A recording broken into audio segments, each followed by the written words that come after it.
everyone, welcome to my channel. My name is Kim. I am a software engineer and real estate investor. I love talking about all things money, how to make it, how to save it, how to invest it, and most importantly, how to use it so that we can live our best lives and also make the world a better place.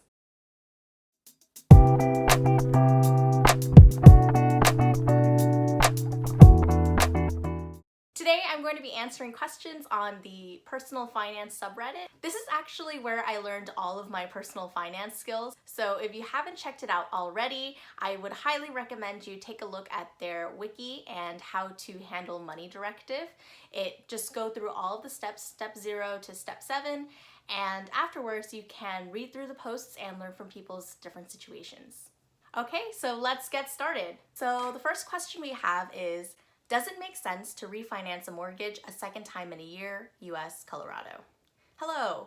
In May, we went from 4.25 to 3.5% on an almost year-old home mortgage from 2019. Closing costs were $2,600, no points on the loan. We can now refinance to 2.875%, similar closing costs. I hate to pay those closing costs again, but it makes much more sense in the long, right? We're planning on living in the home for a long time. I do not have a great mind for numbers/finance. I appreciate any advice. Okay, oh wait, actually let me finish reading this. Also, I've done a few mortgages with the same guy. I like him and mostly trust him. It's easy to work with them. Is it silly not to be shopping around? Also, how much lower can the rates go? Thanks for any thoughts. Okay, so I love this question because I have been in this exact situation. We bought our home in 2018. So at that time, the rates were 4.75%. So that's what we started our 30-year home loan with, 4.75%. And the next year, I believe, in around June or July, we were able to refinance it to 3.875%. But then in 2020, interest rates dropped down to a historical low. We refinanced it again for 3%, 30-year mortgage again. And now, after our loan got sold to a different bank, that bank approached us directly and said, hey, do you want to refinance with us for 2.5%?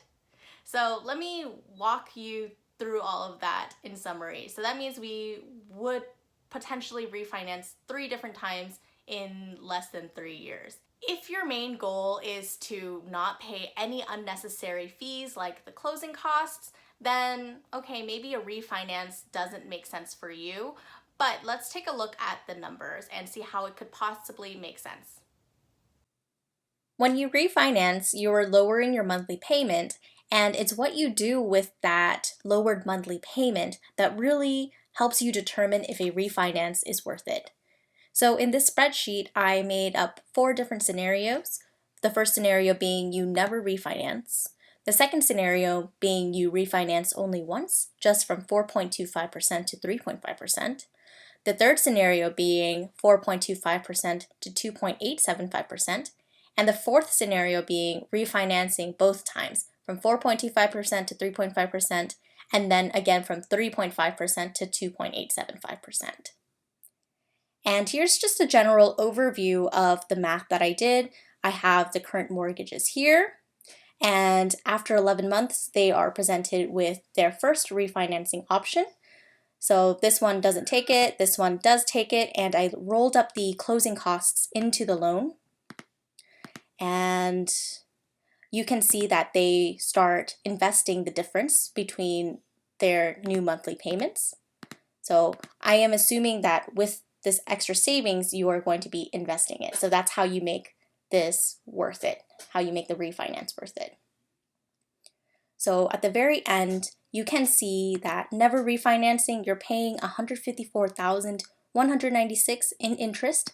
That's 77% total interest percentage. That is the ratio of interest to principal. You can see that the lowest ratio is between these two, the refinancing between 4.25% to 2.875%, or just refinancing twice. This one is slightly more optimal because you saved on one of the closing costs. And total paid over the life of the loan, you can see that these two are also the lowest. So that's how I did the math on how to determine if a refinance is worth it. You can invest your savings or you can continue to pay the same amount, the same $983.88, and just pay off your mortgage even faster. So don't just blindly refuse to pay any fees because you could be losing money in the long run. Quick look at what your investments would look like if you invested the difference between the monthly payments. So the most optimal would have been just refinancing only once from 4.25% all the way down to the lowest 2.875%. However, for the original post, this wouldn't have been possible because they have already refinanced once, and it would have required future knowledge to know that, oh, actually interest rates are going to drop even lower than 3.5%. I should hold out on that. We can't tell the future, so they did the second most optimal thing, which is refinancing twice. And if they didn't refinance that second time because they think, oh, I just refinanced 7 months ago, I don't want to pay closing costs again, this is where they would end up. And in last place is never refinancing because you don't want to pay any closing costs at all, or you just want to pay off your mortgage in 30 years. You can see here that between never refinancing and refinancing twice, look at the current mortgage at the time of the decision. You could be down to $194,000 after 18 months, or you could be at $199,000 after 18 months. So some people like to see their numbers go down, but if you are trying to make the most of your money, you have to do all of the math, think about investing it instead. So it's not just about how much principal is left. What I also like about this post is that they mentioned that they have done a few mortgages with the same guy. So that's something that happened to us as well. Our original lender would call us every year and they would say, oh my gosh, this is crazy. This is the lowest rates I've ever been. And because he got us such a good deal the first time, we trusted him and we just said, okay, yeah, I trust you. Do what you gotta do. We'll send in all the documents.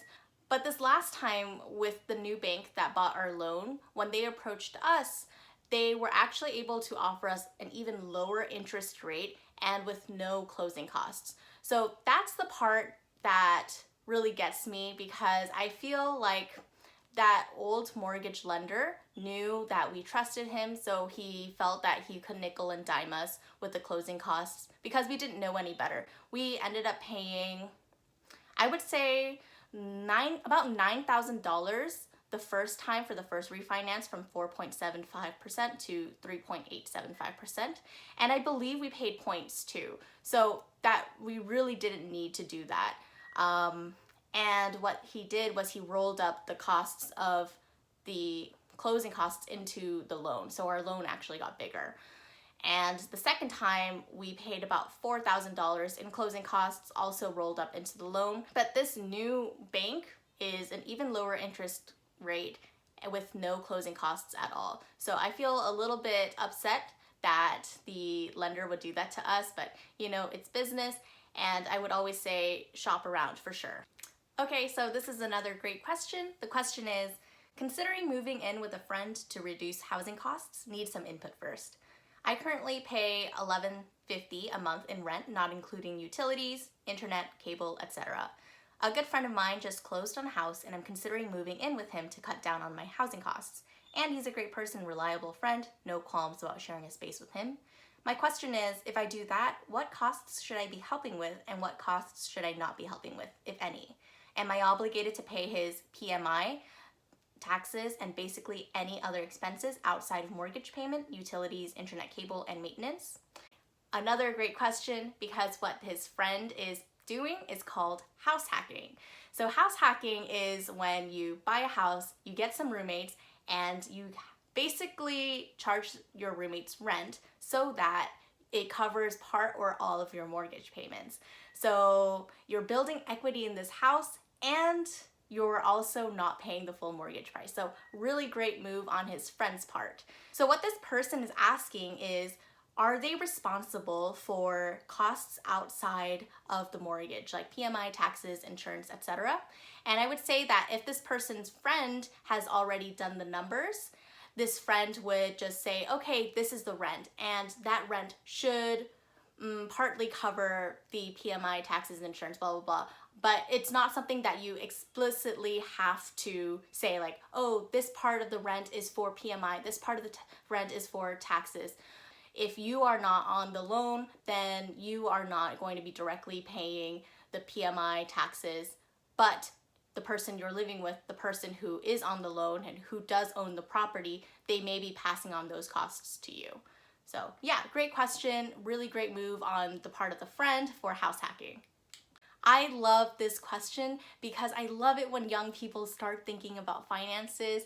It's never too young to start thinking about money, and it's never too late either. So if you haven't started already, do it today. So the question asks, hello, I have read through the wiki, but I feel like I'm between the young adult and teenager sections and would love some guidance as to what to do next.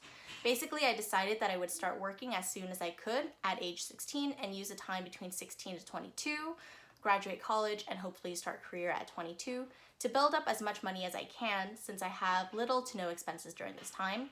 The percentage I decided on was 60% of my paychecks would be thrown into a savings account and completely ignored, easier for my simple brain to avoid spending. That's a really great idea. What I personally do is I just hide as much money away from myself as possible, so I constantly feel like I am broke. I've been doing that for roughly 4 years now and never really thought too far into what to do with the money afterward. The amount in savings is roughly $30,000. That's quite a lot. Yeah, and all in savings. I hope it's a high yield savings account. I work part-time since full-time isn't feasible as I simply can't keep up on top of school doing that. COVID has doubled down on difficulty as well. With my own digging around, it seems like a Roth IRA seems to be a safe move, but I wanted some information before I did anything. What should I do to assist future me in retirement? Quick relevant info. 401k employer match isn't an option part-time. I have no debts and college is paid for between financial aid and scholarships. I am building credit with a credit card, basically replaces my debit card and uses funds from debit to pay off ASAP. I have stashed $3,000 as an emergency fund that's not part of my savings. Only real expenses are fairly low as I live with a single mom and attend college locally. Okay, so I think this person is on the perfect track. They are saving 60%. That's it. That is very impressive. And they know a little bit about a Roth IRA. I completely agree with them. I agree that a Roth IRA is the way to go. So you can contribute $6,000 every year to your Roth IRA. And what that does is you are able to invest that $6,000. And when you retire, when you withdraw that money from your Roth IRA account, it has grown because you've invested it. You don't get taxed on it anymore because it's already been taxed once. When you withdraw, it won't be taxed. This person doesn't have a 401k yet, so they don't need to worry about that. And they have a healthy emergency fund. Some people have like very hard, fast rules about emergency funds, but for me, I think it all depends on your situation. In this person's situation, they are living with their parent, and they have very little expenses, so I think $3,000 I think that's pretty good. Besides putting the money in a Roth IRA, I would consider, what do you want to do after college? Do you want to buy property? Do you want to move outside of your parents' home? And start creating savings funds for that. Another idea would just be to invest the rest of it in a taxable brokerage account and just keep investing. I hope the emergency fund and the rest of the money is at least in a high yield savings account. If you don't know already, a high yield savings account is an account that gives you more interest than the regular bank accounts do. So if you've ever had a savings account with Chase or Bank of America or any of the big banks, what they do is they give you 0.01% in interest every year. So I had that for a long time, and I would see just like 1 penny deposited into my account every month. So that's terrible. A high yield savings account is much more, but because federal interest rates have dropped, so have those interest rates, but at least it's way better than 0.01%. I currently have a high yield savings account with Ally, and their interest rate is 0.60%. So that's already 60 times better than a regular Chase or Bank of America savings account. So if you don't already have one, if you only take one action today from this video, let it be that. Open up a high yield savings account at either Ally or Discover or Marcus. The interest rates between these banks fluctuate all the time. So don't get analysis paralysis and try to get the highest yielding savings account, because it changes and actually your money is going to be made outside of that savings account. Okay, so that was really fun reading all of these different posts. If you are ever bored, I highly recommend going to the Personal Finance subreddit, reading all of the different posts, learning from them, and remember that personal finance is personal, and I am not a financial advisor, and all of this information is for entertainment purposes only. So thank you, and have a great day.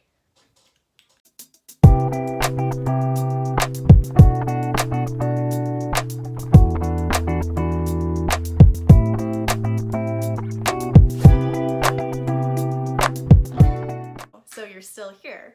Well, this is where I just talk a little bit about my life. I started making YouTube videos again because I just bought this really cool phone holder ring light combo, making my skin look really baby soft smooth. I'm not wearing any makeup. I don't like to set expectations for myself